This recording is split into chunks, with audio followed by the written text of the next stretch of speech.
ces décisions à des machines intelligentes. Mais cette toute-puissance technique ne nous rend plus ni plus sages ni plus libres. Comme le disait Freud, l'homme est devenu un dieu protoétique, puissant en apparence mais toujours vulnérable à l'angoisse, à la frustration et au malaise intérieur. Avant de nous laisser submerger par nos inventions, la question reste la même. Jusqu'où voulons-nous que notre puissance technique décide à notre place? La science, loin d'être un simple outil objectif, est une pratique humaine, critique et éthique, qui ne peut se détacher de la responsabilité et de la subjectivité de ceux qui la produisent. Elle reflète toujours les choix, valeurs et jugements de ses acteurs, s'inscrit dans un contexte social historique, progresse en corrigeant ses erreurs et en rompant avec les préjugés, et c'est là où on peut faire des recours à des analyses d'Althusser. Et progresse en corrigeant ses erreurs et en rompant avec les préjugés, et peut être influencé par les idéologies et les rapports de pouvoir. Même l'intelligence artificielle, loin d'être neutre, reproduit nos billets, nos valeurs et priorités humaines, révélant que la puissance technique ne garantit ni neutralité ni éthique. La véritable science est donc critique, responsable et orientée vers le bien humain. Elle reconnaît sa subjectivité, assume ses choix et reste consciente de ses limites et de ses effets sociaux et de ses découvertes. Dans ce sens, la science n'est jamais un simple outil objectif. Elle est humaine, critique, responsable et traversée. Et c'est là où on peut dire, avec la psychanalyse, que la science est imprédicative. Elle n'est jamais totalement neutre ni prévisible, critiquant ceux qui affirmaient par exemple, que la psychanalyse n'était pas scientifique. Il rappelle que tout savoir, même imprévisible, qu'il s'agisse de l'IA ou de la compréhension de l'esprit. L'intelligence humaine dans ce sens, ne se réduit pas à un simple fonctionnement biologique du cerveau. Elle inclut la subjectivité, le jugement et la créativité et la conscience de soi, permettant à l'homme de s'adapter à l'imprévisible et de choisir en fonction des valeurs éthiques. C'est là où on peut interroger ce que disait Castoriadis, le philosophe psychanalyste, qui soulignait que le cerveau n'est pas une machine. Il est le siège de l'imaginaire et de l'autonomie, capable de produire des significations et de créer des normes. À cela, on peut questionner et se dire, peut-on penser contre notre cerveau? Comment peut-on penser contre notre cerveau? Cela signifie que dépasser les automatismes biologiques et cognitifs pour exercer un jugement libre et responsable. Par exemple, pour illustrer cette idée, je dirais que face à une colère intense, l'homme peut suspendre sa réaction impulsive dictée par son cerveau, analyser la situation et choisir un geste réfléchi et non dicté par ses pulsions. Et c'est là où on voit que l'homme, grâce au langage et à la conscience, peut suspendre l'ordre immédiat de ses pulsions et inventer un geste qui lui échappe à lui-même. Mais l'intelligence artificielle, loin d'être objective, reproduit nos biais et nos choix humains. La véritable science et la véritable intelligence humaine se définissent donc non par la maîtrise technique, mais par la capacité à penser, juger et assumer ses choix, en conscience face à l'imprévisible. L'homme n'est pas seulement un cerveau qui calcule, il est une conscience qui décide et assume ses choix. C'est là où j'ai intitulé mon exposé « Quand le digital cogne le soin ».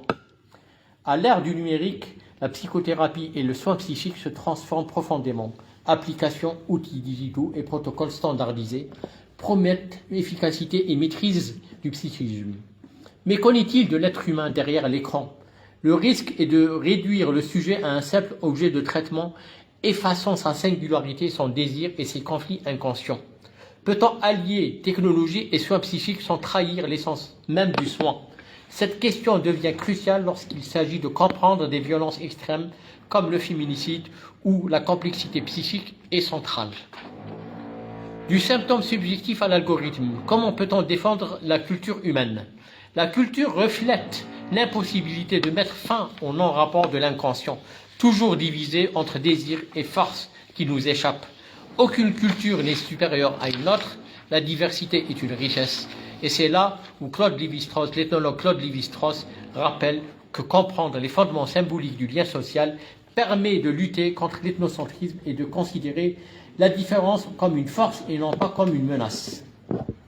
C'est dans ce cadre qu'on peut vraiment travailler sur le sens de la culture, en montrant que l'idéologie sécuritaire et la peur de l'autre ne relèvent pas d'une rationalité objective, mais de construction sociale exploitant les vulnérabilités psychiques.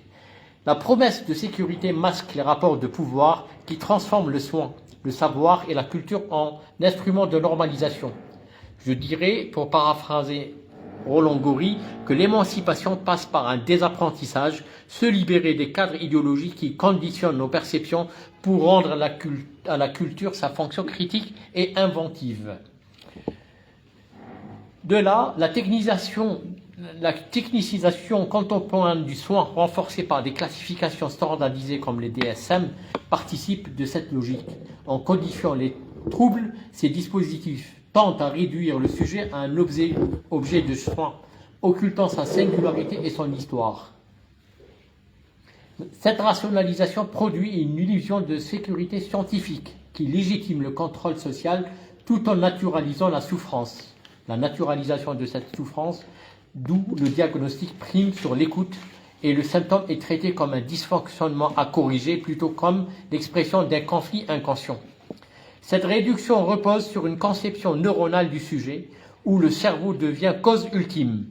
Mais comme le rappellent beaucoup de psychanalystes, le cerveau n'explique pas tout. Il interagit avec le psychisme, le symbolique et le social. Les désirs, conflits et expériences subjectives sont irréductibles à la seule biologie. Effacer la causalité psychique revient à effacer le sujet lui-même et à priver le soin de sa dimension humaine et émancipatrice. Comment peut-on analyser les limites de la digital thérapie ? On pourra dire que beaucoup de psy critiquent la prolifération d'une véritable quincaillerie thérapeutique. Par exemple, il y a l'MDR, le TDAH en ligne d'application standardisée, chatbot ou programme numérique. Ces dispositifs prétendent offrir des solutions neutres et efficaces, mais sont souvent motivés par des logiques économiques plus que cliniques. Ils transforment, comme la digital thérapie, ça transforme la psyché en objet manipulable en renforçant la primauté du protocole sur la relation. Même leurs promoteurs admettent que leur diffusion obéit davantage à la logique du marché qu'à une exigence éthique. De là, la thérapie digitale peut soutenir le soin, mais ne remplace ni la parole ni la relation thérapeutique. Le psychisme est trop complexe pour être réduit à des données et à des algorithmes. Elle affaiblit le transfert et risque de transformer le patient en simple profil numérique, accentuant son isolement et sa difficulté à se subjectiver. Dans cette optique, la psychanalyse Fleury rappelle que le soin engage la vulnérabilité, l'attention et la singularité. Il ne s'agit pas d'une technique à automatiser, mais d'une rencontre humaine, une adaptation naïve de la technologie, méconnaît la complexité du lien thérapeutique et la responsabilité éthique qu'elle implique. Le soin, dans ce sens, le soin psychique ne consiste pas à corriger un dysfonctionnement, mais à écouter un sujet divisé par le langage. La souffrance n'est pas un simple trouble à éliminer, elle révèle un conflit inconscient. Le soin passe par la parole et le transfert. Cette relation vivante où le symptôme trouve son sens dans l'histoire singulière du sujet, c'est dire que soigner n'est pas adapté à une norme, mais permettre au sujet de se réapproprier son désir. Et c'est là où on rejoint l'analyse freudienne qui parlait des 3 métiers impossibles, éduquer, gouverner, psychanalyser. Parce qu'il s'adresse à des sujets traversés par l'inconscient, là où il y a du sujet, il y a toujours de l'imprévisible et du non maîtrisable. Dans ce sens, la digital thérapie promet au contraire une gestion rationnelle et mesurable du psychisme. Nions cet impossible et transformons le soin en technique de contrôle. Or, ce qui échappe au programme, le désir, le symptôme, la parole, constitue précisément le cœur même du soin.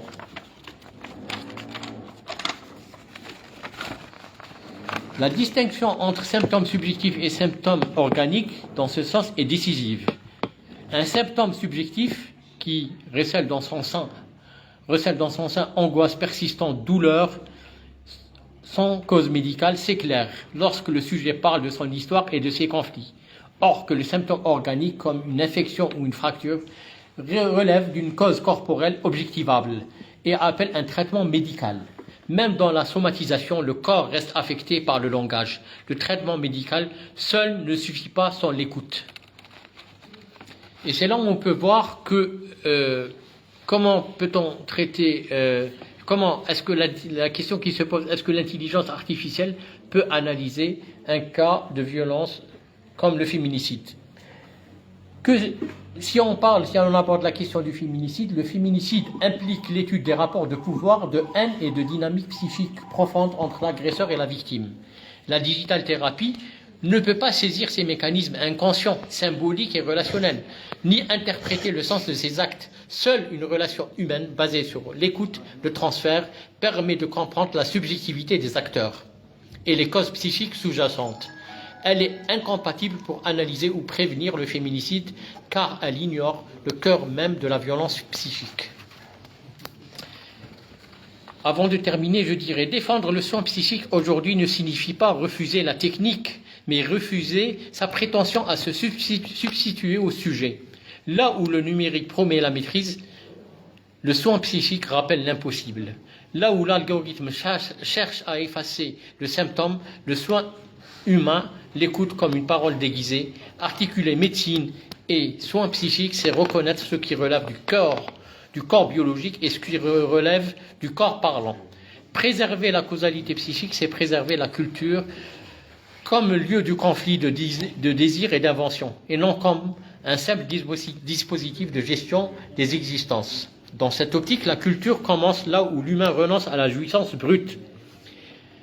Elle n'est pas transmission tranquille, mais travail du manque, ce qui ne peut pas se vivre, se dit, s'écrit, se crée.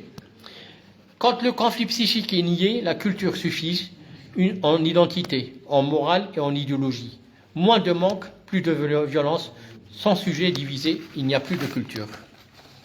Dans cette configuration, on pourra dire que l'inconscient ne progresse pas, signifie qu'il est en dehors du temps. Les désirs refoulés ne vieillissent pas. Ils peuvent revenir des années plus tard inchangés. Les conflits psychiques fondamentaux restent les mêmes malgré les avancées sociales ou scientifiques. Désir et interdit, pulsion et loi, éros et destruction. Le progrès n'éduque pas le désir. On peut être instruit, cultivé, sans que l'inconscient devienne plus raisonnable. Dans ce sens, le refoulement n'efface rien.